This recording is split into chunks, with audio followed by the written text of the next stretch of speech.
Well, we have 50,000 miles on the Grand Cherokee SRT now, and well, I mean, it's time to change the belt anyways. But we've started developing like a squealing noise.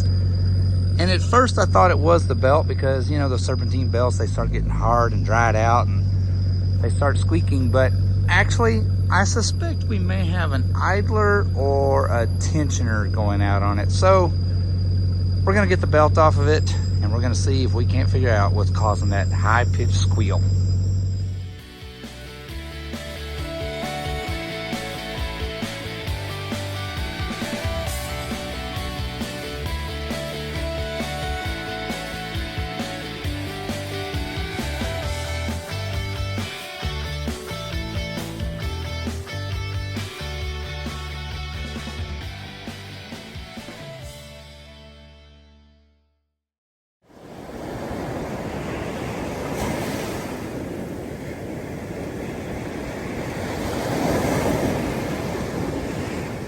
Now, to get the belt off of one of these is not very difficult at all. It is a serpentine belt, as with most everything is nowadays, obviously. So just one belt driving everything. I got a lot of shadow going on here.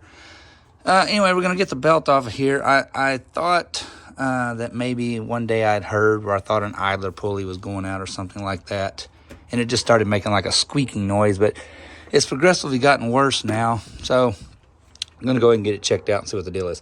Now, our SRT does have the AFE momentum cold air intake on it. And while I don't have to take that off, I am going to take this out just to get a little bit more room. But I can change these without pulling that. But it's nothing to it. I mean, it's literally just a 7/16 nut and a little flathead screwdriver just to take the hose off, and which I've already undone. Unplugged the intake air temperature sensor here. And that's it. But I'm going to go ahead and pull this out just so I'll have this open space and we can look down in there. We can get the belt popped off right quick and we can start working with these pulleys to see which one of them I suspect is going out.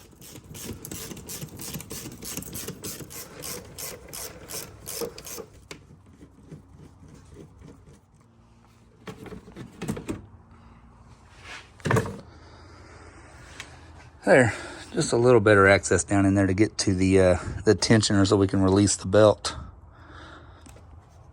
Don't really see anything obvious yet, though. Talking about kind of hard to see, but it's not as bad as it looks really. But right here, oops, right there is the tensioner. And right in the front of it is just a 3/8" square drive. So we're just going to slop a ratchet down in there, grab a hold of that. Like so.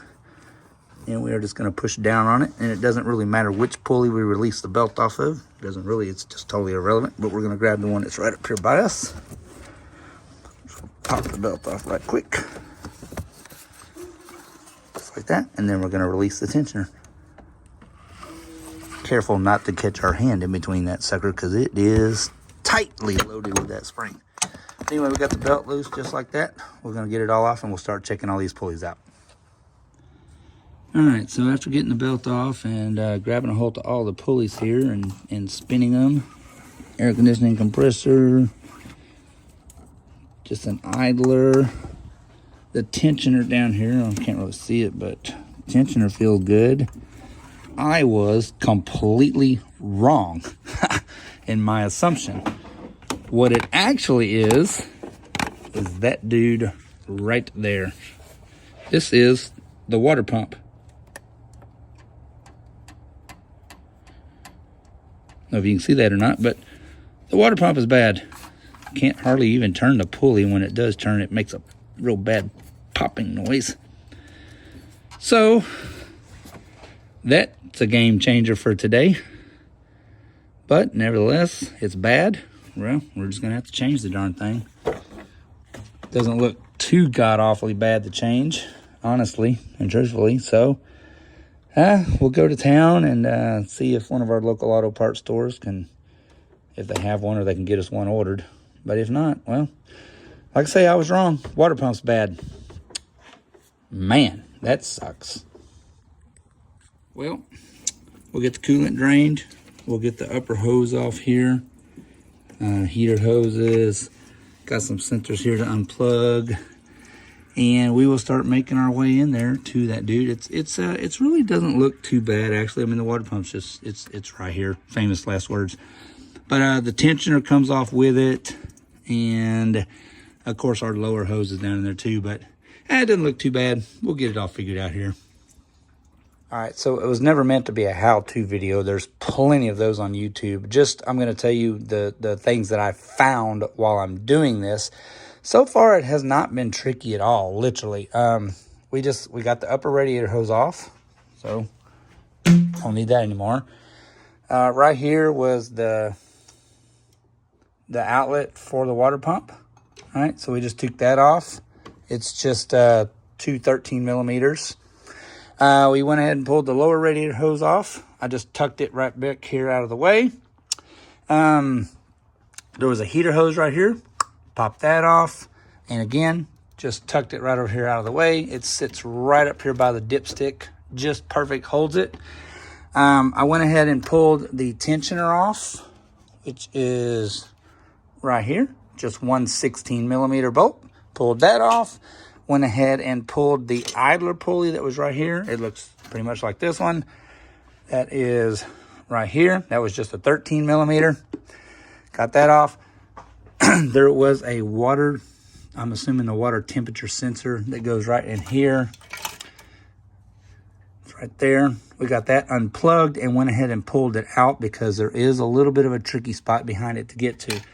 Now, to get that unplugged, all you had to do was release the little red tab back and then reach underneath there and push the locking tab right there where my thumb is, and push that, pulled it right off. I reached in underneath the throttle body here. Not a big deal. Okay, now for the tricky part. This tube right here is pressed into the water pump. Well, not really pressed in. It's just a interference type fit. It has an O-ring on it, okay? There is a bolt that is on a bracket that is right there. It's hard to see. Right there. That little bolt goes through a bracket that is on the line, and it's what holds it in there, and that is this little bolt right here. It's just a 10 millimeter, all right? So once you get the water temperature sensor out, you can just reach up in there with a 10 millimeter wrench, unscrew that, get the bolt out, and then I literally just took a flathead screwdriver that is custom built into a pry bar here, and I got right on the top of it right here, between the tube, and I just popped it right up. Not a big deal. That tube just goes right in there. And then we just got it held back. I just zip tied it up around the throttle body here to keep it back. So we are literally down to nothing but water pump mounting bolts. We can start pulling all the bolts out. There is quite a few bolts around here that bolt the pump down to the block. So we're going to get all those bolts out, and then we'll get the water pump out. All right, so we're just making our way around, getting all the bolts out now. Got the last fitting out for the heater hose. It's I just put some channel locks on it, and it unscrews out of there. It's not very tight. Anyway, we'll need that for later. We've already got, can't really see it down there. Anyway, we've already got some of the bottom bolts out here. So we're just going to continue to make our way around to the top, get all the bolts out, and we'll get that thing popped off of there. All right, so we got all the bolts out of there, and all I did was just take that screwdriver and just give a little pry right there between there and the water pump. And it just comes right on out of there just like that. All right. So here's the problem with it. It's just flat wore out. 50,000 miles though, man. You think they'd last a little bit longer, but I don't know. Apparently that's a very common thing, I guess, on the 6.4 HEMI, from what I've been reading. Basically premature water pump failure. But I mean, it is flat, smooth, wore out. So that is it. It's off of there. There is one unusual bolt, is a stud. Something originally was bolted there, probably with the original air intake system maybe. But it just goes right through there. and I wasn't for sure at first if I had to take it out or not, but it does go all the way through. So right there. Anyway, it's a stud. But that's it. It's off there. It is not a hard job. Actually, it's quite easy, to be honest with you. But the tube was the only thing I was a little worried about. At first, I thought that thing going all the way underneath the intake, and I was like, no way you have to pull the whole entire intake. But no, it just comes up out of there. It's just an O-ring. Anyways, we're going to get everything cleaned up, run to town, pick up some parts. I had checked with them yesterday when I bought the belt. They had the idlers in stock. We'll probably just go ahead and replace them since they're already off, just to be done with it and have everything new. But we'll pick up some coolant. Does have the funky Mopar color coolant in it, so we'll have to be sure and get something that, you know, is compatible or the exact same. Hopefully we'll get the exact same, but shouldn't be too big a deal. But there it is. It wasn't meant to be a how-to video. Again, it is very simple. There are a ton of videos on YouTube about how to get the water pump off on these. And if you got any kind of sense to you, really just ordinary mechanical aptitude, you too can get this off and save yourself quite a bit of money. We do have a full warranty on this that covers everything. And when I mean everything, I mean everything. And we could have taken it in and had it fixed under the warranty. But let me explain first. We have a $250 deductible. Now, all of these parts combined are not going to cost me $250, and it took me a few hours of my time to change it. So it wasn't worth it on this particular job to take it in, and it does not void our warranty if I replace the pump myself. I just have to keep the receipts for the pumps. For the pump, the idlers, keep the receipts for everything, and we're covered. Now, the other reason I didn't want to take it in and I did not film this because I did not do the job and it was really too hard for me to do it. But we just picked this thing up from the dealership, having some warranty repairs done on it. And the warranty, the repair that was done on it, get this, guys, was the transfer case. Yes, the transfer case has already gone out on this thing. At 50,000 miles, we had to have a transfer case put in it. It got to where you would take off from like a red light, like easy, I'm talking about easy, right? And you would feel like a bump, right, literally in your butt, in the seat. And I could have swore to you that it was a bushing in the, maybe a motor mount or a transmission mount, or maybe in the independent rear suspension, some kind of mount, because that's the way it felt. Like you would literally go, whoa, and it would be like, boom. Anyway, we finally got to the point where it got to where it was doing it so bad. Now, once it would do the initial takeoff and bump like that, it would never do it again. You'd never have a problem with it. But it got to the point where it was doing it like every time you would take off. We finally took it in the dealership, had it checked out. It was the transfer case.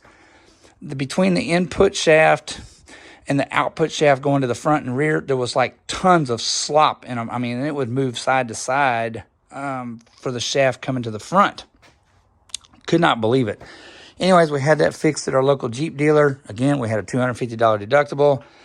The total entire job was $6,600.30. So anyway, the warranty paid off for that, right? $6,600 for a brand spanking new Mopar transfer case. Of course, these are all-wheel drive, but again, it's kind of upsetting me a little bit about how many failures we're having at 50,000 miles already. And so thankful that we do have the warranty. But anyway, this was simple enough. And again, apparently it's a common thing on the 6.4 HEMIs. But anyway, we're going to get that all fixed out and get this thing back on the road. All right, so there everything is. We went ahead and got the new water pump. This is a brand new one. It's not a rebuilt. Nice and smooth now compared to this one that I can't really hardly turn it all now. But anyway, since I've got it all apart and I only want to do it one time, went ahead and got a new tensioner, a new idler pulley, new thermostat, new water pump. Everything had to come out of there anyway, so I might as well replace it all with new stuff while I got it apart this one time. Anyway, we got all of these parts for pretty close to what our deductible is for our, if we were to do it on warranty work. And they wouldn't have replaced the belt, the tensioner, the idler, and everything like that under warranty without us paying for that additional because, well, technically it's not wore out, right? It was only the water pump that failed. Anyway, I think it's better to do it right the first time than to do it twice, 3, 4 times, whatever. The grooved idler pulley right here is just fine. It's smooth. There's no rattle in it. It's not loose or anything. Alternator's fine. AC compressor is fine. So I just figured we'd replace everything else while we had it apart. So we're going to get this all cleaned up now, and we are going to start getting it back together.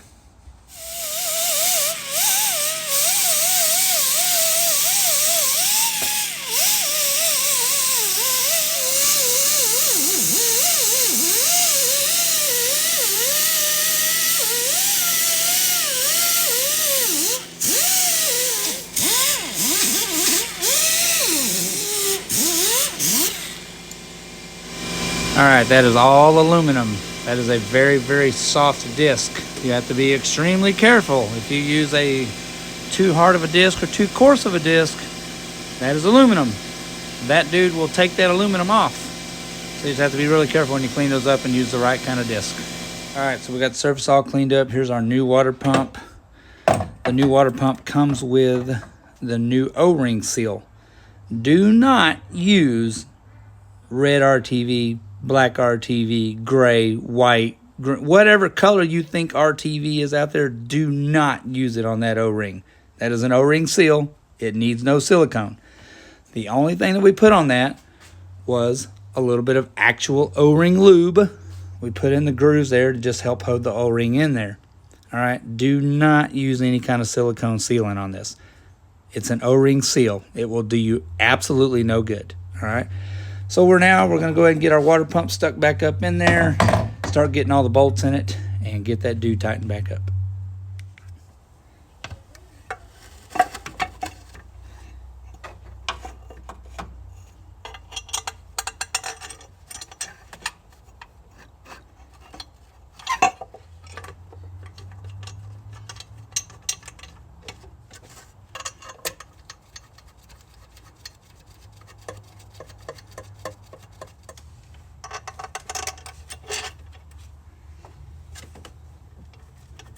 All right, just like that, got it back down in there. We will start tightening the bolts up. We'll kind of do a little bit of a crisscross pattern just to get it pulled up there evenly. Remember, that is aluminum, and these threads that are going into this is aluminum also. So again, don't crank it down till you can't crank no more. Just get them down snug. That O-ring will seal it up. So here lies the problem when you're the cameraman slash producer, editor, videographer, mechanic. It's hard to get action shots when you're actually doing something. So that's why we just try to give a lot of step-by-step as we're going. And it never was meant to be a how-to anyways. It was just what we ran into doing this, things that we learned. So anyway, we got all the bolts tightened back up. We went from a kind of a crisscross pattern. Again, it's an O-ring. There's a pretty good little gap in there. You got to suck up on that O-ring. So we did not want to just tighten them straight around and get that thing all distorted and risk breaking the housing. It is aluminum. All right, we got our stud put back in, and you know, typical auto manufacturer fashion, you know, they can't all be the same size naturally. But anyway, we put a new O-ring on our tube here. We are going to use some O-ring lube on that, lube it up really good. We're going to get the tube slid back down in there. And again, there is a little, very, very hard to see 10mm bolt underneath here that we'll put back in the bracket. And then we'll go ahead and get our thermostat and everything put back on. And then what we're going to do is we're going to get our housing put back on. But we're going to get all our pulleys and stuff put back on, our lower radiator hose, and we're going to go ahead and get the belt back on here before we put the upper radiator hose back in.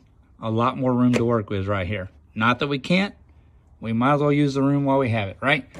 So that's kind of where we're at now. We're just going to move on. We'll get the tube, housing, new thermostat, lower hose, and then we can move on. Okay, there is a shoulder on that right there, so you have to be sure it goes all the way down to the shoulder. All right, now, again, very, very difficult to see up in there. But let's see if I can get up in there. Now there's so much glare. Right here is a little bracket made onto the tube, and it's just got a little flat right here, and the bolt's gonna go right back through that to bolt that tube back down to the housing.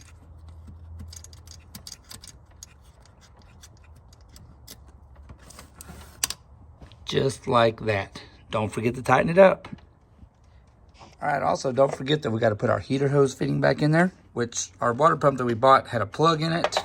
And also don't forget that you need to put your temperature switch back in there. It's gonna go right here by the pipe. We got these all cleaned up. Focus. Got them all cleaned up. We're gonna use a little bit of liquid pipe sealant on those.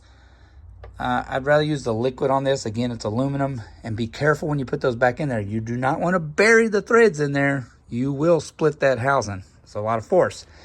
Anyway, this plug in here was buried in there from the factory, but we got it loose. We'll go ahead and get that pulled out and get our sensors put back in there too while we're working on the hoses and the pulleys.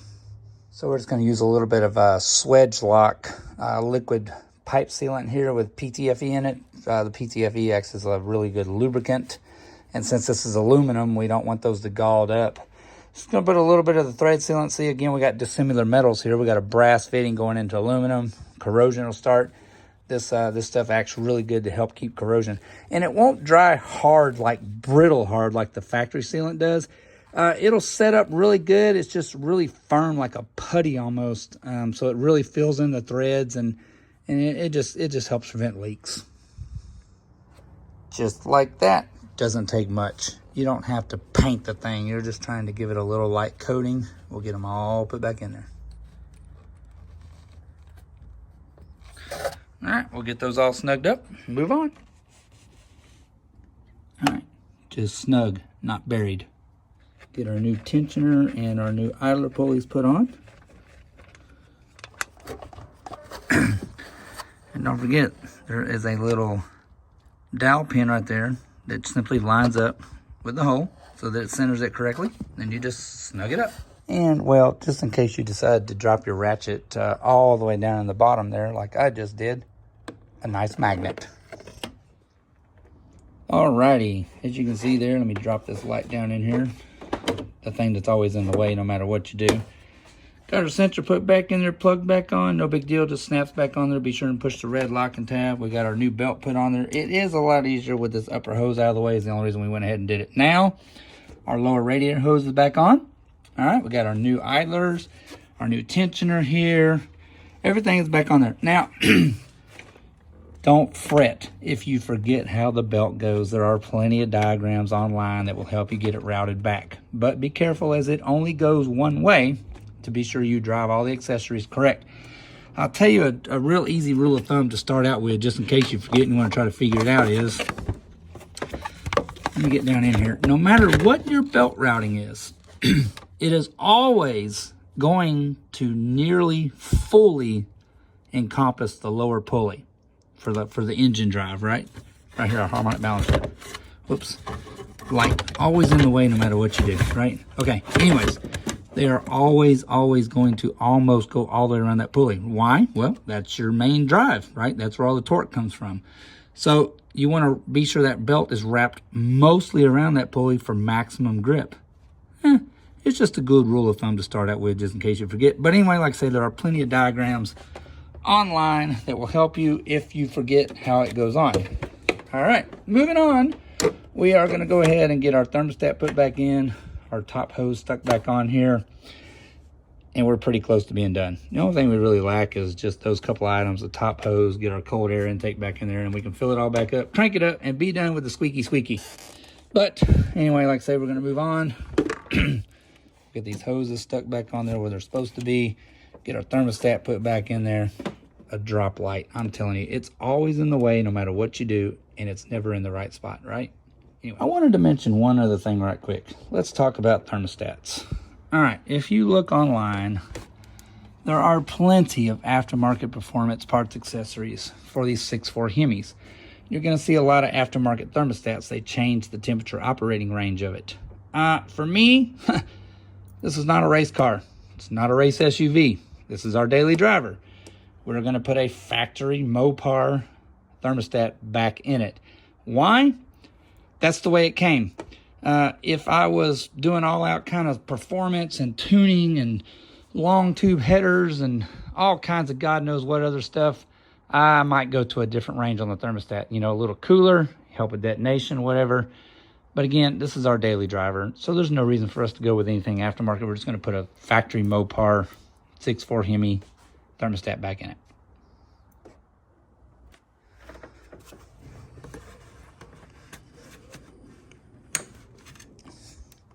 And just like that, we are done with one water pump on a Grand Cherokee SRT. Get my tools put down here.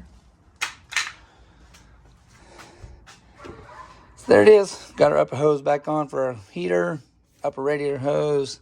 Got our cold air intake hooked back up. Inlet air temperature sensor hooked back up. Hose here hooked back up. And that's it. Don't forget to close the drain down there on the bottom of the radiator before you start putting coolant back in it. So that's where we're at now. We're going to get some coolant put back in it. We'll bust her off, get everything warmed up, thermostat opened up, top the coolant off. No more squeaky squeaky.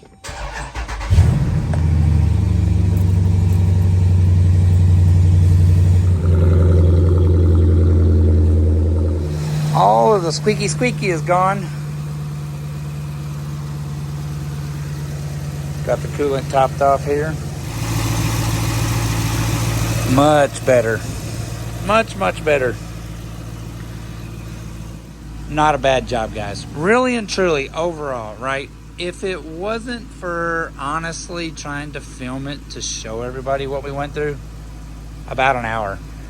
It's really that easy to change it. I mean, it's right there. Everything is accessible. You don't have to crawl in there with it and be a contortionist. So I really think if you were to have all the parts, just walk out here, just change the water pump and send it on out the door. It would take you about an hour to do it totally. That's it for now. Again, no reason to take it to a dealership, stealership, or they're going to take all your money to do something that you can do yourself with a little bit of mechanical aptitude. Thanks for watching. Hope you guys hang around for some more. If the Grand Cherokee was not for you, honestly, I know it probably wasn't.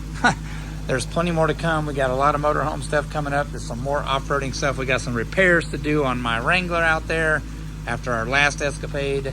So I hope to see you guys very soon. If you're subscribed, thank you so much for coming along. Your faithfulness has been awesome. I really appreciate you guys. If you haven't, hey, it's not going to hurt, but only if you want. Hit that little button down there, subscribe. I hope to see you guys down the road very soon.